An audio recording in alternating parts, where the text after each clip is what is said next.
Dry weather raises fire concerns. Find out what's being done to keep America's hometown safe before a fire happens. From Plymouth South to Paris Fashion Week, a Plymouth South grad is making a name for himself internationally. And Plymouth South gets colorful for cancer. These stories and more coming up on Panther TV.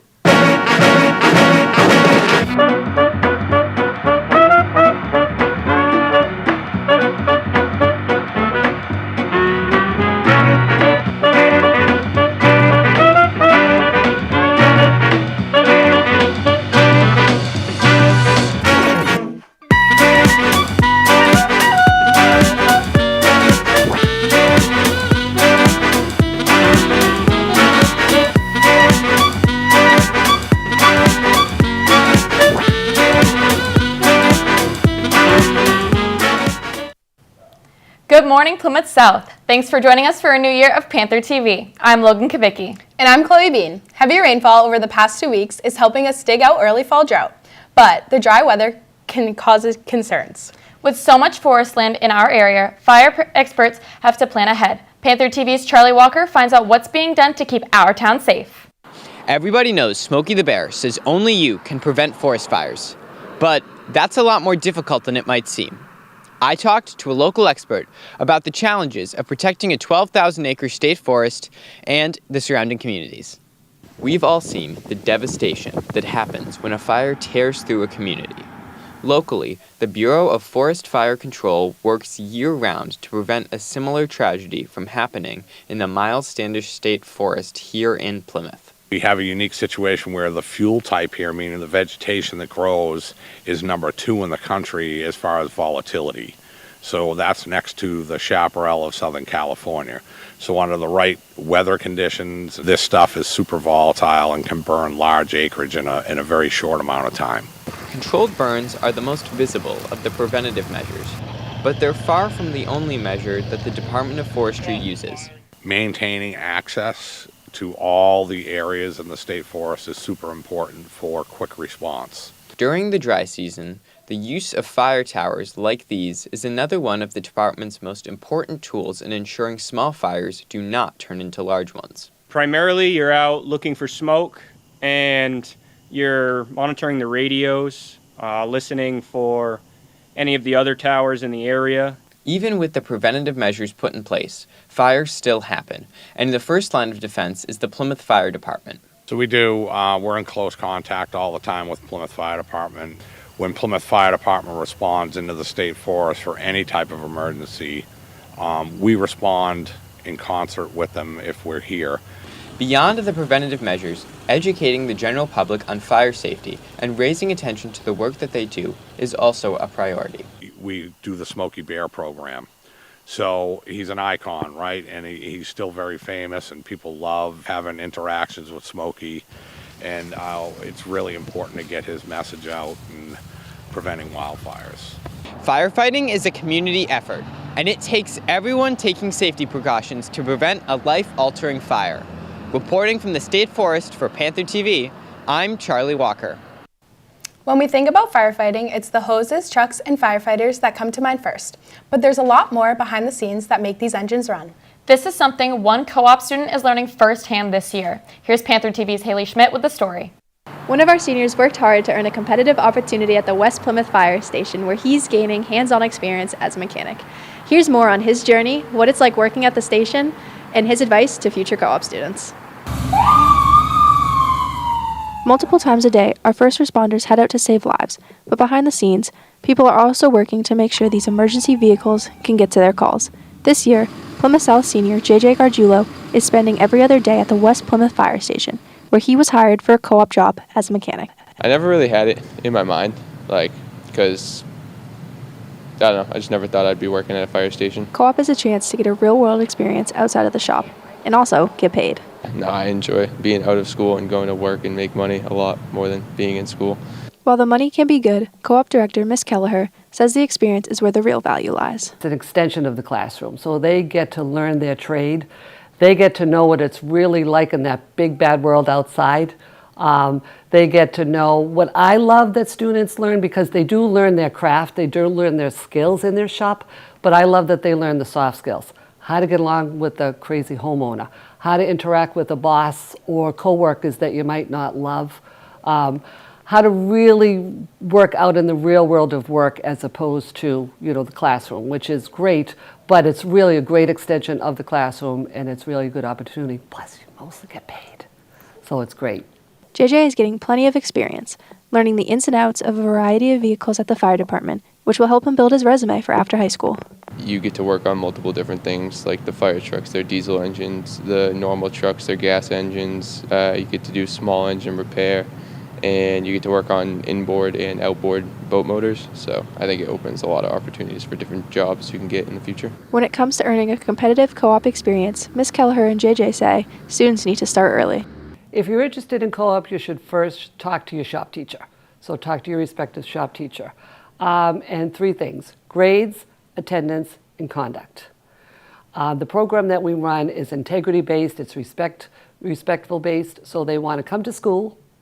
They want to not be a frequent flyer in that main office, not that we don't love our admin, and they want to get good grades. So it's really attendance, grades, and conduct. Those are the 3 biggies. Just keep your grades up, stay out of trouble, and in your shop, just actually try. Don't take it as a joke. Act like it's an actual job. Act like you can get fired from it, and then you should be ready. This is just one example of how co-op can open doors and give students real-world experience. For more information on co-op, talk to your tech teachers or co-op director, Ms. Kelleher and Guidance. Reporting for Panther TV, I'm Haley Schmidt. As seniors get ready for the real world, freshmen are still getting used to high school. Plymouth South's Student Council Executive Board worked with Mr. Evans and Mrs. Giampetro to create a whole new transition for the class of 2029 with Panther Camp. On the 3rd day of school, 9th grade students got out of class for a whole new beginning of the year experience with a goal of breaking and starting high school off with Panther pride. So the idea of Panther Camp came about with a conversation between me and Mr. Evans. We wanted to have an initiative for freshmen to feel welcomed while they come here. And we just chatted about it. It was something that we wanted to do he wanted to do for a little while, and I just kind of came on board and said, hey, let's do it. The idea of Panther Camp started when we were thinking about the orientation process for the 9th graders, and we wanted to make some changes or improvements or have it be not just like the nuts and bolts of 9th grade, but maybe more of an orientation that might support people's performance in 9th grade or how they establish themselves academically, socially. The planning of Panther Camp started last spring. Freshman Academy Vice Principal Mr. Evans and Student Council Advisor Mrs. Giampetro sought to put together a memorable event, and with that was the need for more student involvement. From sophomores to seniors, almost everyone was involved, most not knowing the impact they truly had. As soon as we were going to plan some kind of orientation for 9th grade, we definitely knew that we wanted to involve upperclassmen. We want them to be a sort of an idea for these younger students of how much you can grow and how different you're going to be as you go through high school. On a hot day in September, Panther Camp finally came to life, with all 266 Freshman Academy students participating in a half a day of games, bonding activities, and icebreakers. Although not perfect, both Mr. Evans and Mrs. Giampetro say it was a good start. My general answer has been it went good enough. It was not our wildest dreams. We didn't reach the peaks of our vision for the event, but it was good enough where we felt like we have something. I think it was great. I think there's definitely some things we need to figure out. As far as just some of the games that we maybe might change, but for the most part, it was good to see people engaging with one another. Just again, not being afraid to be silly, let their guard down, and just have fun. The Student Council Executive Board is already planning for the 2026 Panther Camp. But in the meantime, Mrs. Giampetro encourages students to get involved where they can. We'd like to make Panther Camp a traditional thing, so that will be happening next year. So we're looking for leaders for that.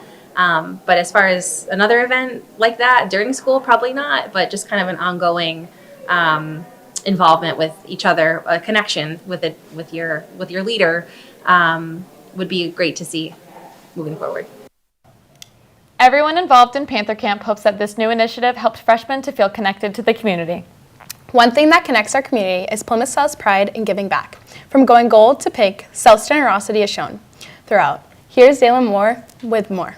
Every October, our teams of fans go pink to help raise money for breast cancer research. But this pink out football game is just one of the many events the South community does to give back and raise awareness for a good cause. From field hockey to football, players and fans are decked out in pink this month, raising awareness and money to support breast cancer research. This is the second time this year Plymouth South has come together to help save lives. The school year kicked off with a South Shore Action for Hope campaign started by Plymouth South parent Susie Golden. We started back in 2021 as a group of local women who'd been fundraising together for years and decided to open up our own nonprofit at that time. We'd already been doing some fundraising for childhood cancer, but decided to go out on our own, where we continued the Go Gold for Hope campaign with the boots in the schools, and then also grew into different events. So every year we hold a cornhole event and do other events all around Plymouth throughout the month of September to help spread our message. From bake sales to ribbons, raffles, burgers, cookies, and even tinsel, the Plymouth South community came together in a variety of ways to give back and fill the Go Boot and more. Golden says each year she's impressed by how much Plymouth South steps up. I love Plymouth South. They get everyone involved. The sports get involved. The culinary department does their gold burgers. They're selling gear. You guys are having gold games. You bring the boot. You're always one of our biggest supporters and bringing the most money during the month, which is awesome. I just think it's such a good community building event. While Golden brings the boot, it's the players, coaches, and school staff that step up to plan ways to fill it. So every year the field hockey team, we have 2 bake sales, one for pediatric cancer and one for breast cancer. Our last bake sale was for pediatric cancer, and we raised $519.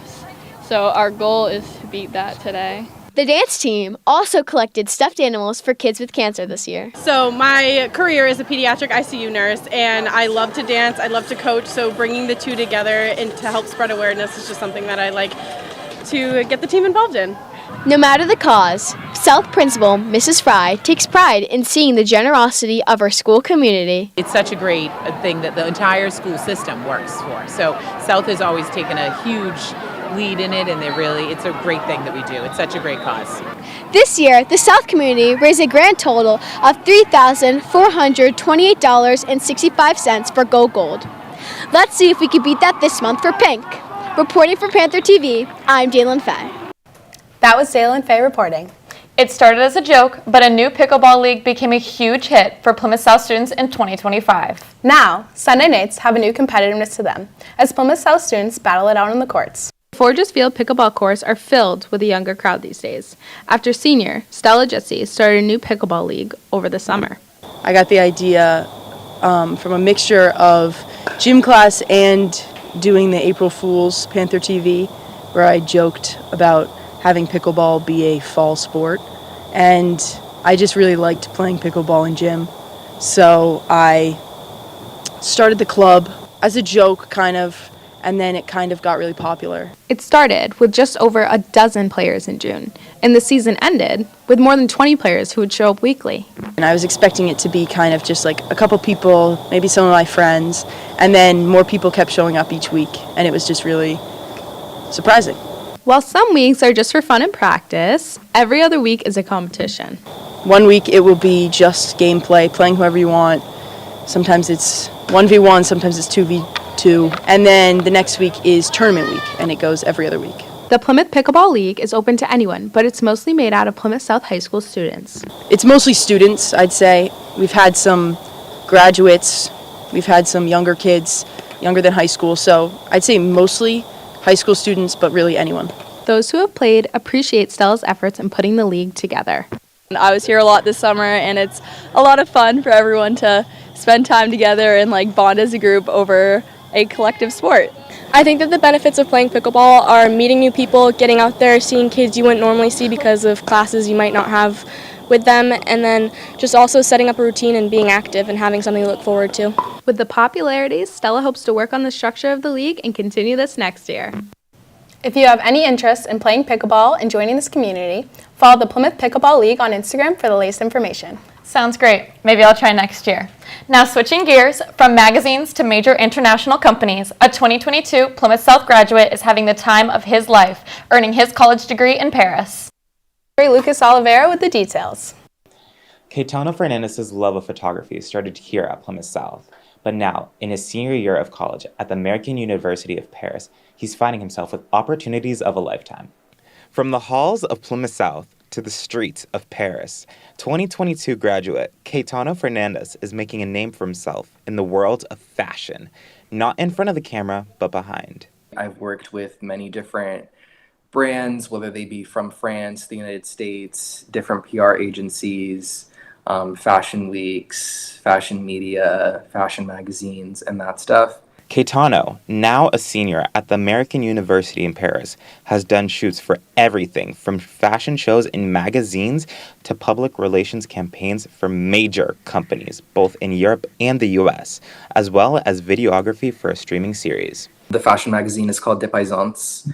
I photographed a lot of kind of different things, and one of my latest projects for them was to potentially shoot the cover, which ended up not being the cover, but a feature story within the magazine that had come out. I've worked with a PR agency called Catalina Productions. Through these internships and opportunities, Kaetanno has been able to learn the ins and outs of what it means to be a professional photographer.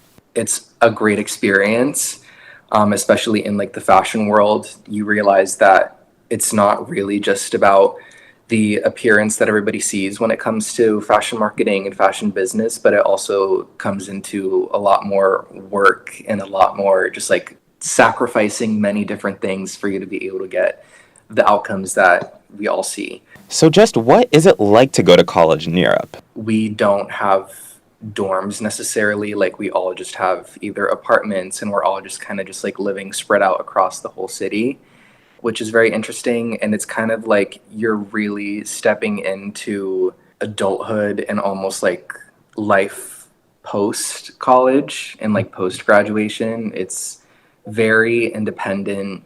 For anyone considering this in the future, Kaetanno has this advice. When I was deciding between going to college in the States or in France, the biggest advice that I ever got and that I take with me almost every single day was advice actually from Miss Quinn.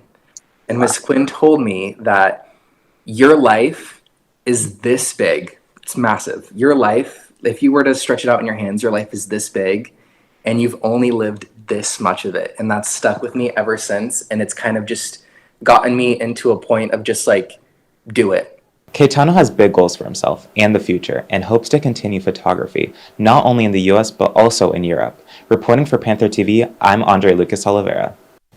While we've just heard the story of a graduate's experience studying abroad in Paris, 2 current Plymouth South students also had an amazing opportunity to learn and share their talents in Europe over the summer. Here's reporter Bella Belisai with their story. During the school year, senior and junior drum majors Allie Duffy and Ashlyn Loeb spent their time practicing their music in the band room here at Plymouth South. Recently, the 2 students were chosen to take their talents abroad. Sound of music fills the streets of countries throughout Europe. Music is a huge part of the European culture. Everybody, they will stop for you, and crowd just forms over a period of 5 minutes. Whereas in the United States, I feel like we tend to just walk by performers that we see playing. Whereas in Europe, people actually stop and spend however long the concert is with the band, and just watch them and hear them play music, and they just really enjoy it. Even if they don't know the words to a song or something, they just always stop and listen. Over the summer, Ashlyn and Allie had the chance to experience this firsthand by performing their own music throughout Europe with a group of nearly 100 international students as a part of the American Music Abroad program. We had kids from all over New York and then a couple places in Mass. The Mass group, we got really close. We still have a group chat that we text in. Europe was really, really fun with the band because we got to do so many concerts and the music was great that we were doing. During the 19-day trip in July, the students visited and performed in Germany, Austria, Italy, and the Czech Republic. It's awesome getting to go places and see all these things and make music with people who feel about music the way you do. It was just the best. Music was the reason for the trip. What these students got out of it was much more. From experiencing new cultures to making new friends, this is an experience they will never forget. I really loved going to all the museums. That was really awesome, and like seeing all the things. We went to the Bach archives of like where in Leipzig, Germany, of where all of his like works are kept and like history and all that. That was awesome. I really loved Germany. Germany was my favorite place. Dresden, the city, most beautiful place I've ever been to in my entire life, and I would love to go back. While this was the trip of a lifetime for both of these students, they still have a long future ahead of them. Reporting for Panther TV, I'm Bella Belisai. Attention all true crime lovers, thriller enjoyers, and horror fans. Are you excited for this Halloween season? Our very own GDVC Shop is hosting their 5th annual Horror Fest in the Performing Arts Center on October 29th. The night will be filled with... We excuse this interruption. We have some breaking news. Yes, tragedy struck earlier this morning when an unidentified assailant ambushed and murdered one Jane Doe, their body being found just hours later. The murder occurred at 8 a.m. this morning and was found just a half an hour later by a civilian walking by. The police arrived shortly after to assess the scene and were perplexed with the extremely low amount of evidence available. Forensic analysis made remarks about the scene as eerily clean and shiny, as if someone came in and bleached the whole house. If you have any information on the assailant, please reach out to 5...